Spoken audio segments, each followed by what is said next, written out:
successful. And often that leads to failures. So I would like to hear your thoughts about that. So again, this is another one of the classic stages where the first startups are essentially taking a technology and or a business model that has succeeded somewhere else and doing it locally. Like an e-commerce startup, that's classic, or one of these kind of Uber type startups. You take something that's worked somewhere else and you do it in Bhutan, and there's nothing wrong with that. That is, it's definitely startups. It's definitely innovation because you can't cut and paste. It does take innovation to so-called copy. And so that's a stage, and kind of later on you do more of new kinds of business models and so on. And it's also natural that there be a number of companies, startups trying to do the same thing. That happens a lot everywhere, and the stronger ones succeed and the weaker ones don't. So. You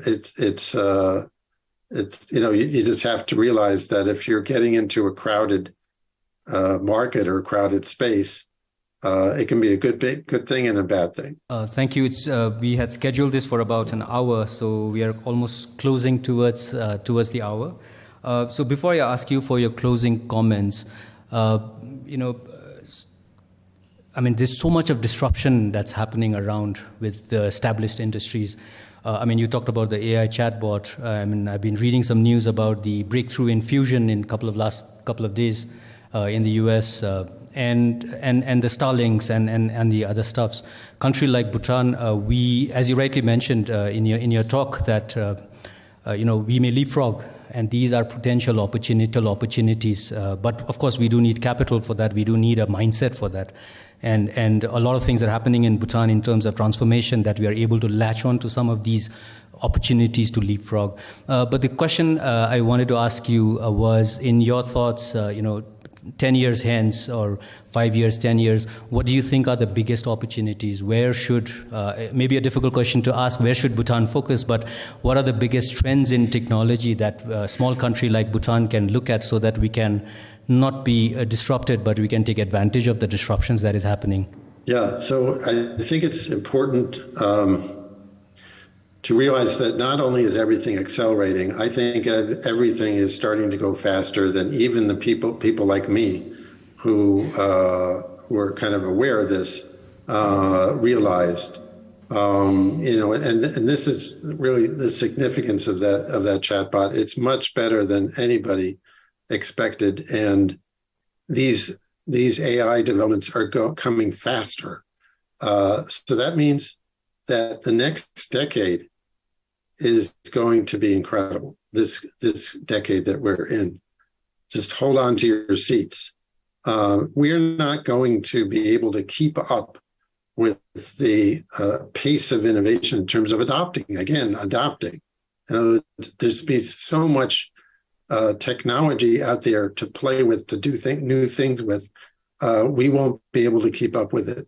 And already, like I said, there is the ability to, right now, we know how, and we have the technology to do so, to transform. And I don't mean like incremental changes. I mean transformation, a different way of doing and thinking about health, education, cities, and just on the transportation front, I would say, actually, I'm not talking about autonomous vehicles. There's a new transportation system that should be available commercially in about 2027.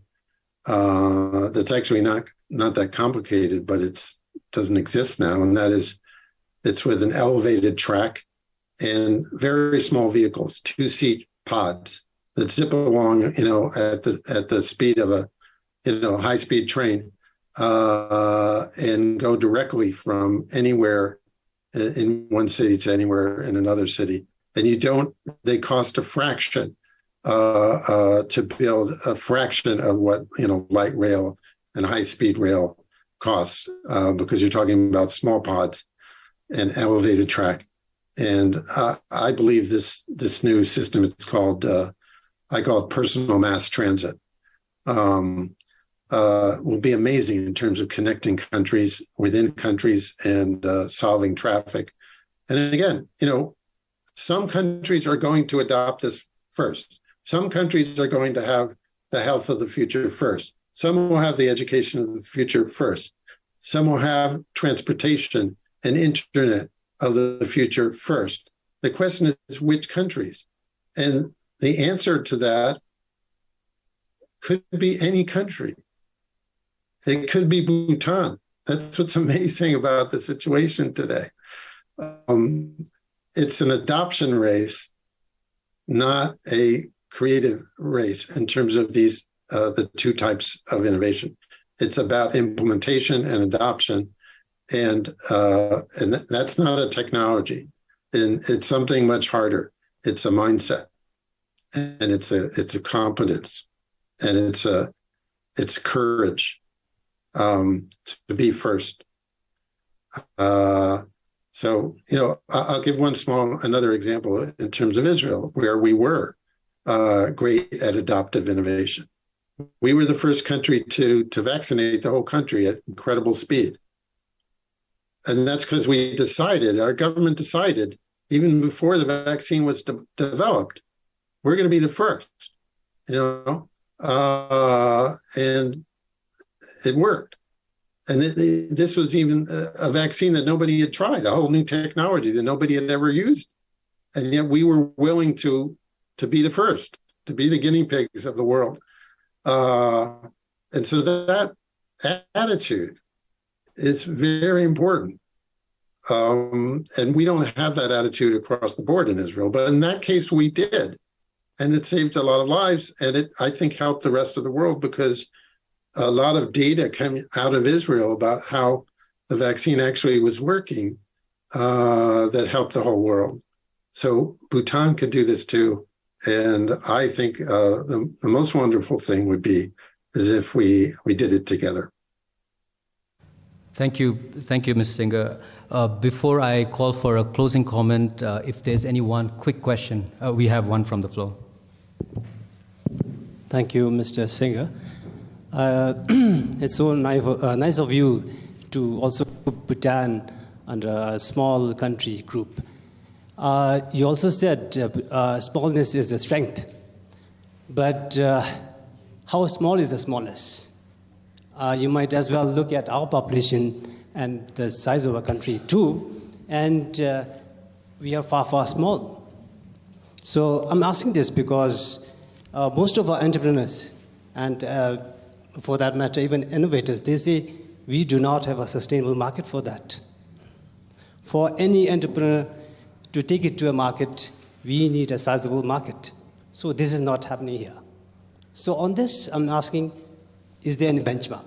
Is there a number where we say certain population of is required to have a sustainable market?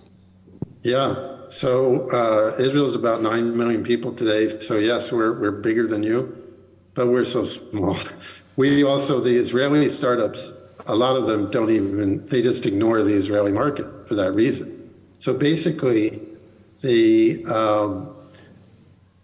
one of the advantages of being small is that it forces you to be global from day one.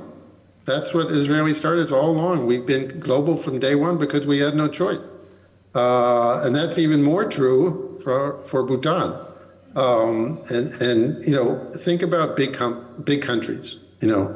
If you're a startup in Europe or Japan or the US, it's very hard to think beyond your local market. You start there and you might get stuck there because it's so big. So it's harder.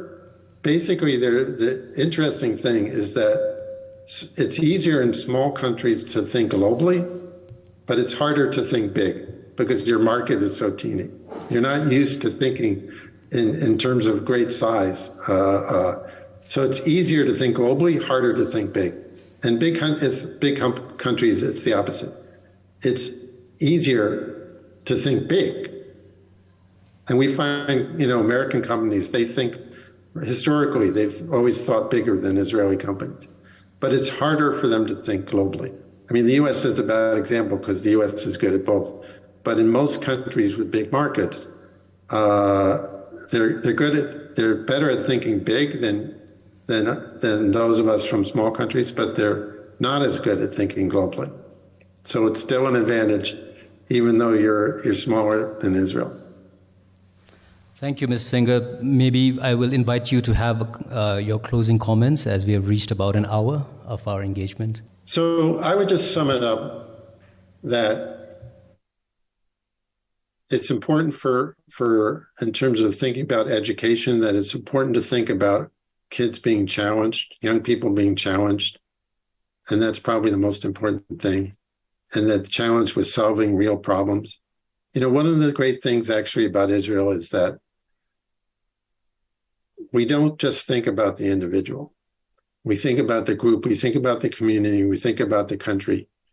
And we're forced, part of the aspects of military service is that at a young age, you learn how to think about things that are larger than yourself.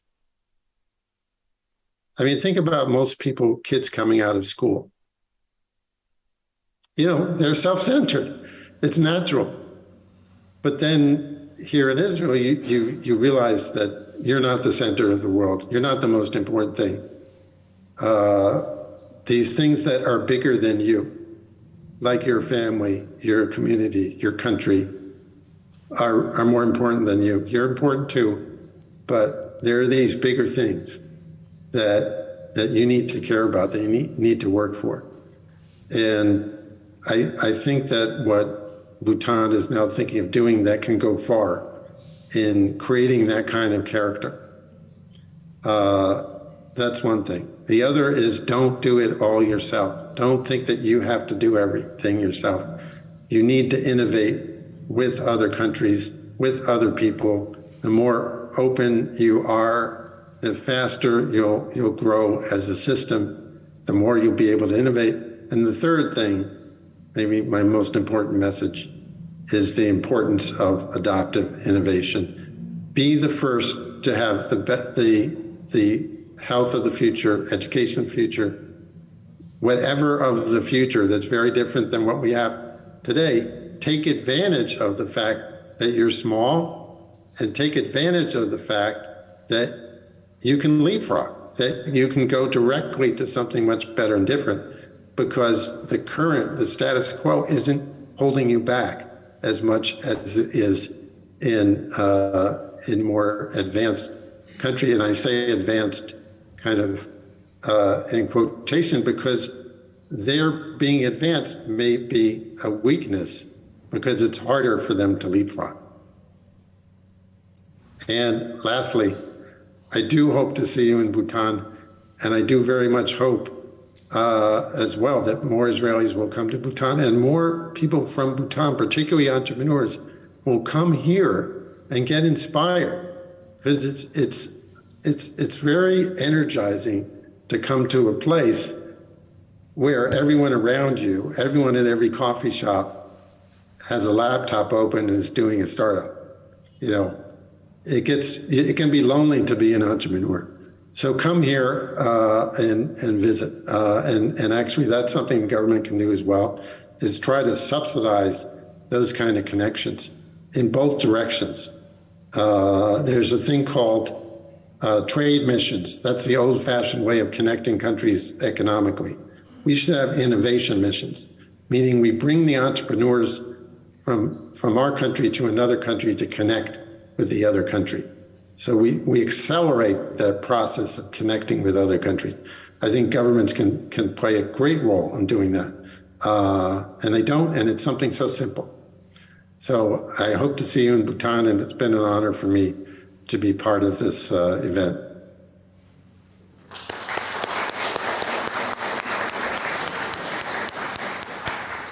Ms. Singer, it has been a pleasure and an honor for all of us here to have had this chat with you. And we do hope to see you in Bhutan with your family soon. We also have had the honor of having our Prime Minister, Honorable Prime Minister, with us, along with ministers and a lot of all senior bureaucrats, and most importantly, the curious minds that have come over here. We do have a lot of young minds that are sitting upstairs who haven't had a chance of getting the mic, but I'm sure I asked some of the questions that you put in the Slido. So, and I'm not sure how many we have had online, but this session will also be broadcasted. And it was such an honor and such a pleasure from all of us here to have had this chat with you. Thank you so much, Ms. Singer. One of the purpose for today's session is to try and get a common understanding of what the innovation ecosystem means for the different stakeholders of Bhutan. So transitioning into our panel session, we'll be exploring the innovation ecosystem through our stakeholder perspectives. Mr. Singer mentioned a well-developed ecosystem as a means of luring a lot of talent back into the country. So to discuss on that, I'll just maybe briefly touch upon the 5 stakeholders that generally are used in innovation ecosystem stakeholder framework. The first one is the universities, academia, of which we have representation. Next is the government, Dr. Jimmy, entrepreneurs, NIMA, corporates and industries, and finally the risk capital of the stakeholders. We are hopeful that through this session we'll be able to come out of it with an understanding of the issues that the innovation ecosystem faces in Bhutan, ideas for potential solutions and to those, and more importantly, a means of collaboration between all the stakeholders to strengthen the national innovation ecosystem. And for this, we have invited our panel members. Justin is the chairman of CST and GEDU. He will be representing academia. Beyond that, he is also an avid engineer and in the space of oil and gas with the experience of having founded and run many companies. Next is Nima Zam, the CEO and founder of SAMU. SAMU is Bhutan's first OTT platform, and Nima is also very highly passionate about the creative sector in Bhutan and believes there's unique potential for it. Next is Jacques von Beneke, Chief Technology Officer of the DHA Group with 30 plus years experience across sectors and also continents. Some of his experience include work in companies like Amazon, British Telecom, National Health Service in UK, Australia, and Singapore. And we also have Director Jimmy Tenzin from DITT. Director Jimmy has been in IT since 2002 and is currently guiding the local ICT fraternity to digitally transform public services in Bhutan while strengthening domestic ICT services and the telecom infrastructure. Just the general format of today's talk, it'll be very open. I'll start off by throwing a question, and then while the panel members are speaking, please feel free to chime in and add to their points. So initially, I brought up the idea of the different stakeholders in the innovation ecosystem. So maybe to start off, because the innovation ecosystem is really most beneficial or the most symbolic role would be that of an entrepreneur. So maybe if I can ask Nima to share the experiences of SAMU in Bhutan and maybe a little bit of the advantages of being in a small country and maybe some challenges you faced and also maybe how you have overcome them. Les, thank you. We were able to start SAMU, I think, most importantly at the pandemic, because the idea of starting a digital platform was there for a long time, and I was really looking at the right time to start it. So when we had the pandemic and all the creative industries were without a job because the screenings were closed, theaters were closed, so that was the time I really felt that if we had to start something like SAMU in Bhutan, this was the time. And we also had the conducive environment to start it at that time, because at that point, the government also was a little more innovative, and I would say they had become a little courageous. So they came up with a scheme called the National Credit Guarantee Scheme, which gave innovations like SAMU to get funding, which is very critical. And a lot of startups in Bhutan fail because they are not able to get critical financing at the early stages of their business. So I think this is very key to us. And if I would like today, a lot of people know about SAMU, and I think the best thing about being in a small country is that you can actually build your brand pretty quickly. And when you know, especially in Bhutan, the number of people on social media is huge. Almost 60 to 70% of the Bhutanese population is on the social media, which means you can literally build your brand through your social media organically. And that's what we have done at SAMU. We've been able to use the social media very effectively to build our brand. And in fact, just this week, we celebrated 100K followers on our social media, 18 months since we launched the social media page. And in terms of where we are at, we've now reached 100,000 registered users spread across 117 countries. So this really shows that when you combine art, technology, and innovation, what is possible. And at the same time, it also shows that with the government and the policy, right kind of policy framework being in place, then big things are possible. Buzz, thank you. You also touched upon, I think, how the pandemic situation was a huge opportunity for not only entrepreneurs, but also the government. So maybe I can ask Director Jimmy to sort of touch upon how you could use unfortunate situations like the pandemic to maybe try and transform or bring in new ideas and innovate ways of just doing regulations and policy. Las, thank you. I think the pandemic was a very unique situation for us. I mean, we had to churn out applications at a fantastic rate. I mean, we had to come out with solutions to handle contact tracing, and we needed all of these solutions yesterday. Going about it the traditional route, through regular tendering and all of that was virtually impossible. So the only way forward was for us to think, how can we actually get this done with the least amount of effort? And the approach that we took was we got together volunteers. We got people from government, we got people from the private sector. We just reached out to anybody who wanted to contribute. And we got the team together in a room and we said, okay, now this is a problem that needs to be solved and we need it done, within a week's time. And we had sleepless nights. We went a lot of times back home at maybe 3 a.m., 4 a.m. But essentially that's how we got it done. And I think what we learned from that is that it's not that it cannot be done. It's just that we have a lot of regulations. We have a lot of processes and structures and systems in place. Naturally, for a big bureaucracy and a big, government body to function. And we need to figure out for ourselves, how can we navigate that space and come out with innovative solutions to address the problems of the country while not breaking anything. And the pandemic showed us that it is possible. And I think we are going through a lot of reform right now with the transformation. And one of the changes that is taking place is the establishment of the GovTech agency. I believe this is also a wonderful opportunity for us because we are creating a separate technology agency that all agencies are forced to work together with. Now, traditionally, we've always worked in our respective silos.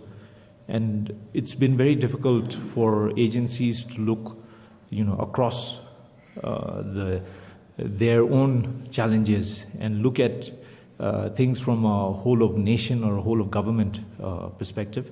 I believe with this structural change, we have an opportunity to look at problems from a nation perspective as opposed to respective agencies.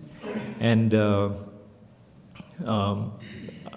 I believe this also forces us to collaborate. And I think there are also lots of things that we can learn from the collaboration that we've had with DHI, addressing some of the difficulties that we've had with providing digital innovation in government. For example, we have a difficulty for identifying people online, and especially when we provide online services. And the traditional thing that we do in government is we put out a tender, and then we try and get a solution, the best solution that is available, and we try and implement it. But in this case, we took a different approach, and also there was a lot of nudging from a higher level to actually take this step. But we took a big risk, to actually develop this technology ourselves. And because government was able to put in the funding, DHI Innotech was able to take the risk to build, to develop a new technology significantly, completely new from the digital identity technologies that exist in the country, in the world right now. And although this may be like I'm counting the chickens before it hatches, but it's looking very promising. It's looking like we might have a very good capability on our hands, and we hope that with such kind of collaborations, we will be able to further reach out to the private sector to make use of this platform to innovate further. So I believe these are some of the areas. Thank you. The next natural transition, I guess, is to Jacques as the CTO, and I think Director mentioned the national digital identity. Maybe if you can sort of elaborate on NDI, and then going forward, what are the challenges? Well, what are the challenges you've met so far, and then how you're strategizing to sort of circumnavigate those? Sure. So we were in a very fortunate position that DHI was chosen to do the national digital identity, and a lot of people maybe don't understand the significance and the problems that came with it. There's been a global trend to try and give individual people more control over their information back, and to also have more privacy so they could decide how to share their information. And so the problem that we were given is that we want a national digital identity for the citizens of Bhutan, which will also help them to be identifiable on the Web3, so online. And once everybody in Bhutan has an online trusted identity that was issued by the government, there's so many different possibilities that are opened up. Once you have that digital identity, we'll link it to your education record, to your hospital record, and to all of these things. And then suddenly we can also start transacting online. We can change the way that we do payments in Bhutan. We can change the way that we exchange money with foreign countries. We can get to a point where we can actually bring international investors into Bhutan. So why do we think this particular national identity is going to be so great? We work with many different countries. So a lot of what Sol said this morning, actually the NDI program embodies that. So we work very closely with Canada. British Columbia and Canada has had a self-sovereign identity program for almost 8 years for all of their businesses. And now they are talking about, well, if it works really well for business, we should give it to the people in the country. The European Union has been talking about the self-sovereign identity concept for about 2 years. And they now have legislation and standards built called EIDAS, which will build this identity for all the European citizens by 2030. Australia, Singapore, and New Zealand and Malaysia are all working on self-sovereign versions of self-sovereign identity.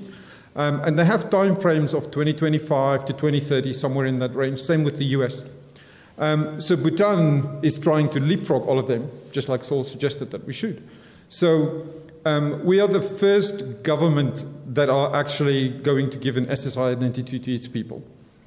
And when we launch it next year, we will be the first government in the world that has this technology working the correct way, in a decentralized way that it should work.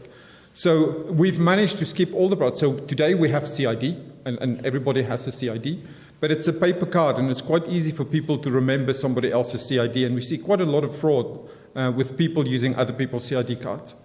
With this one, because we use biometrics, we scan your face, and most of us have already provided our biometrics to the desktops. it becomes much more personal. So now we can prove without any concern that when this person uses this digital identity, it is actually the right person. So a lot of the technologies that we are building as we're going on this path doesn't exist today. And that's where the risk part came in. We are building parts of this technology, which when we speak to in fact, we speak to many of the different countries around the world. So we're talking to some of the people in Australia, a lot of people in the US. We're talking to the British Columbia government, the regional one, and to the central CIO of Canada. We have connections to Switzerland. We talk to the Switzerland government. So there is a lot of these governments that have now realized, as we, as a Bhutan project, talk about the SSI project. So we work with the Linux Foundation. We have, in fact, 2 days ago, we had a meeting with the World Economic Forum. We work with the World Health Organization to see how an identity like this can actually help with inclusion with people that don't have internet, don't have a device, is illiterate.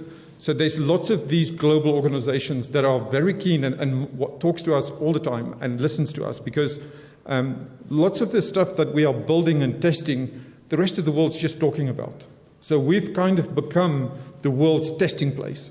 And a lot of the software that we build, then we tell them about, we show them how it works, and then the standards bodies like the Linux Foundation and the Open Wallet Foundation are adopting our standards. Our product that we build, they're turning into standards which will become the global standards for the rest of the world.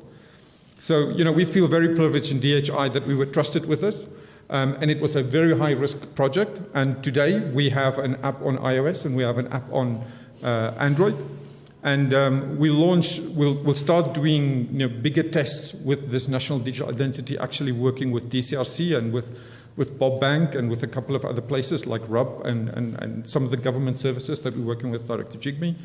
And so next year, we will have some big events where we'll start launching this national identity to the rest of the population.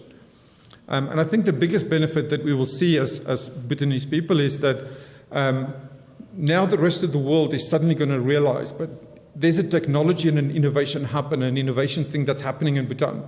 And what we are hoping for is that a lot of these international companies that have started building some software in this space will come to us for advice. We've already had some conversations with Bangladesh asking us about our digital wallet because they're also interested in the digital wallet. So there's a lot of these external countries that will come to us, and we're hoping that they will bring international investment into it. And we were challenged by His Majesty, and he said, forget all the normal means that we measure our success in a project. This project won't be successful until you've earned at least $1 million from outside. Okay? So this is that global thinking. We have to build an identity that will work for us. But the success is not that it works for us. The success is that we can take it somewhere else. We can help another country. We can help another jurisdiction with national digital identity and earn international money coming that way. And so this is hopefully going to start the startup nation that we want, to say, well, we have these incredible innovation projects. We have a lot of others, but this one is the standout one because we are leading the world in this one. And then hopefully this will kick off our startup nation. We had some difficulties. I'll give you one or two interesting difficulties. One of the ones that was mentioned is regulation and policy. And we've had some good experiences and some not so great experiences, right? So the National Digital Identity Act, because at technology level is so pushing the boundaries, we have to work with many different agencies about how do we regulate the data? Where do we store the data? Who can we give access to? Who can control and manage and see the company that will be the National Digital Identity Company, how they behave and do they operate appropriately? And then the current regulation in the country doesn't support this. So the outcome was that working with the regulators, we built our own National Digital Identity Act. And so the act was almost ready to go in Parliament. And in fact, that was what we were trying to do, is get it in front of Parliament this year. But in all of our technology shininess, we forgot that when you put an act in front of Parliament, it has to be in Dzonga. And so we wrote this fantastic act with all these technological concepts, and there's no words in Dzonga to translate it, right? So we missed this Parliament sitting. So hopefully next Parliament sitting will give you a National Digital Identity Act in Dzonga and English. But that's a very simple lesson, right? So as technologists, we always look at the difficult things in technology and how do we get the different companies to work together, and we got caught out by something as simple as that. And so that is something that we have to work on, and something that as DHI we we want to take on and say, okay, but how do we help entrepreneurs which also suffer from working with the policymakers and the regulators? So how do we help them and use our position as DHI, the reach that we have into the government? How do we help entrepreneurs then change policy and make new regulation to stay in trend with all these emerging technologies? And that's probably one of the biggest problems for us at the moment is how do we make regulation and policy change fast enough to stay up with the technology? Another problem maybe is the human resource aspect of it. Because of all the transformations and all the major projects of new technology, there's a complete mismatch in the demand of a special type of needs. So for that, maybe I could turn to Justin to how do you see, how have you strategized as president of CST and Gedu to solve the situation? Additionally, also as with your background as a engineer and entrepreneur, how do you sort of change the risk-taking appetite for the younger generation, and how do you communicate that to maybe the older generation? Well, I think over here in this context itself, this is a very dynamic topic. I think Bhutan is a country which is extremely unique. We have an education system which is unlike no other as well. But unfortunately, the market is very different, it's very diverse. And today's appetite, for the youth to actually seek employment is again another a total game changer. So in the context where the industry is supposed to meet with academics, there is a huge gap. And how do we feel this gap is through predictive? Okay, we have to go into a predictive nature where we have to see what is coming up in the future. Not today, not tomorrow, but we are talking about the next 3 years, 4 years down the road. So that kind of predictive nature allows the country to arm itself for the future, for what is coming ahead. And sometimes leaders have to have that bonus, the aggressive nature to actually now command and to lead, where the future is going to be. I mean, one of the examples that we were mentioning yesterday was how Singapore came about, using innovation. You lead us to the next stage. We actually prepare ourselves for the future, which is a clean canvas entirely. So those are some of the bold moves that we have taken steps to. For example, when Singapore was growing, when we step out of the relationship with Malaysia, we actually have to now self-sustain ourselves. And through that little funding that we have gathered over the years with the British, we now have to arm ourselves with the industries, which is non-existent at all. And we went all the way to invite companies like Philips, back then, to come into Singapore. And for that, we need to arm them with the people, the talents, the graduates. And there was nothing available back then at all. And we can't invite an MNC to come into Singapore just to wait 4 years, 5 years before we can produce something for them to, help them to help us. So these are some of the things that we can't do, okay? And not too long history ago, we have got Philip Yeo bringing the pharmaceuticals into Singapore, and that changed, the whole concept of education again. And that kind of disruption is actually a major disruption in the education sector, because you have got parents on one side, you have got students that are clueless, and you have got the industry that are non-existent. So all these elements doesn't contribute to a very healthy, vibrant kind of growth, but that kind of disruption actually creates fear in people. So how do we navigate this kind of circumstances? Singapore, again, like I'm using Singapore wise because this is a best practice kind of approach. And like rightly, as what Sao Singer has mentioned, adoptive innovation. We don't have to be creating everything, from new. We don't have to reinvent the mousetrap. Okay, just by building a better mousetrap, that is something good enough. We have to look into that kind of examples, using the best practices, using the right talents from somewhere else to actually now, encompass what we already do have. That kind of approach, I think, will go a long way. And today in CST and GIDU itself, we are looking at there is gaps, okay, the gaps from the industries and the academia itself. So how do we go about bridging these gaps? We don't just rely on the industries and to tell us what they need. We have to now tell the industries what perhaps they need as well. So that kind of approach could be a lot better, and we could handhold each other to, reaching that common goal where, the graduates that we are producing will now be able to seek rightful employment, in these organizations, whether is it with DHI or with, a startup or the private sector. These are all areas that we have to work very closely with. Unfortunately, I think today what we know is what we know, but what we don't know, we really don't know. And we really need someone else to give us that advice, on how to fill in those gaps. And industry leaders, unfortunately, they are there for a reason because they have the credibility of making a certain kind of profits, a certain kind of numbers, and therefore they are known as leaders. But we could help them to be better leaders. So this is something that in academics we would love to help, and to collaborate. So within the sectors that we have here today, CST, GIDU, all these colleges have the right talent, the right skill set to actually help them. But previously we were blind, we were not sure where we are going, we are not sure how to help out, and we are not even sure, how to navigate, the political framework, that was already in place. So hopefully down the road we are able to come up with a system that actually, ties one another a lot more closer without that gap of miscommunication. Thanks, Justin. So you touched upon the risk-taking culture, the market, and sort of just all these gaps and trying to figure out how to navigate it.